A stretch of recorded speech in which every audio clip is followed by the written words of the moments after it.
Assalomu alaykum obunachilar, charchamayapsizlarmi? Xudo xolasa Samarqand Bulung'urdan akalarimiz kelishgan ekan.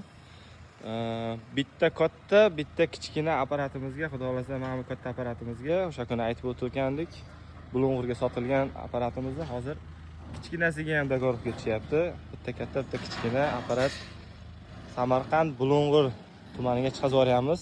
Buni akalarimiz kichkinasini olishdi, xudo xolasa, qutlug' bo'lsin aka. Katta apparatimizni olgan biratanimiz. Xudo xolasa aka, apparat 100% sinovlardan o'tkazib, mana tayyor apparatimiz erta sezondan oldin sinovdan o'tkazib berib yuborgan dogovor qildik. Nargi apparatimizni o'zimizda ishlagan apparatni hamma joyini soz holatda qilib, ishlaganini bering deganlik uchun sinovdan o'tgan apparatni hozir tavsiya qildik.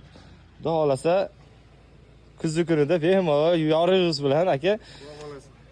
Oldindan aytib qo'yaman aka, muammosi bo'lsa bir og'iz telefon, servis xizmat bor, borib ko'rib ham beramiz. Agar haqiqatan nima desa bo'lar ekan, rosa qiyin, tushunmaydigan muammo bo'lar bo'lsa, o'zimiz borib, ko'rib, hamma narsasini joy-joyiga joylashtirib, bundan oldin ham borib ko'rganmiz.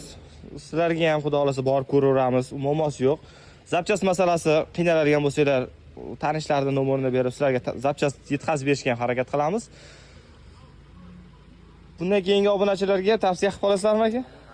Bo'ldi. Mana akamiz 3 yildan beri kuzatar ekanmiz, 3 yildan beri kuzataman deb kelibdi oldimga. Zo'r.